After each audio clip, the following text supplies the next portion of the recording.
ତୁମ ଜନ୍ମଦିନ 365 ଦିନରୁ ଗୋଟେ ଦିନ ଯାହା ମୋ ମସ୍ତିଷ୍କର ପ୍ରତ୍ୟେକ କୋଷର ଅତି ପ୍ରିୟ। ଟିକେ ବିଜ୍ଞାନ ଆଡ଼କୁ ପଳେଇଲି ବୋଧେ, କିନ୍ତୁ ହଁ, ଏଟା ହିଁ ସତ। ତୁମ ପାଇଁ ଥିବା ମୋର ପ୍ରତ୍ୟେକ ଆବେଗ, ରାଗ, ରୋଷା, ପ୍ରେମ, ଜିଦି ସବୁକିଛି ଯେମିତି ଏଦିନ ବହୁ ଗୁଣା ହେଇଯାଏ। ପୁଣି ଭାବିବ ଯେ ଜନ୍ମଦିନରେ ବି ତୁମ ଉପରେ ରାଗୁଛି। ରାଗିବିନି କେମିତି ଯେ?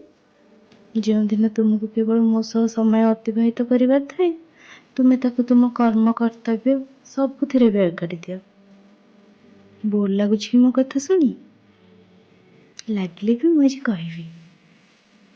ତୁମେ ସବୁବେଳେ କୁହ ନା, ମୋ ସହ ଶାଢ଼ୀ ପିନ୍ଧି କେବେ ବୁଲିବାକୁ ଚାଲ ନା। ଦେଖ, ମୋ ଫେଭରେଟ୍ କଲର୍ର ଶାଢ଼ୀ ପିନ୍ଧିଛି। ତୁମ ପସନ୍ଦର ନେଲ୍ ପଲିସ୍ ବି ଲଗେଇଛି। କିନ୍ତୁ କ'ଣ ହବ, ବାବୁ ତ ଅଫିସରେ ବିଜି ନା। ଖାଲି ଏକା ଏକା ଏଠି ଛାତରେ ବସି ତୁମ କଥା ଭାବୁଛି। ଆଉ ମୋର ଏ ଏକାନ୍ତକୁ ସାଥ ଦେବା ପାଇଁ ରହିଛି ମୋର ଏ କୁନି ଗପ ବହି, କାର୍ତ୍ତିକ ମାସର ଶୀତଳ ପବନ, କିଛି ପକ୍ଷୀଙ୍କ ଗୁଣୁଗୁଣ ସ୍ୱର, ଆଉ ଏ କପ୍ରେ ଥଣ୍ଡା ହୋଇ ଆସୁଥିବା ଚାହା। ସବୁ ଯେମିତି ତୁମ ଆସିବା ବାଟକୁ ଚକର ପରି ଅନେଇ ବସିଛନ୍ତି।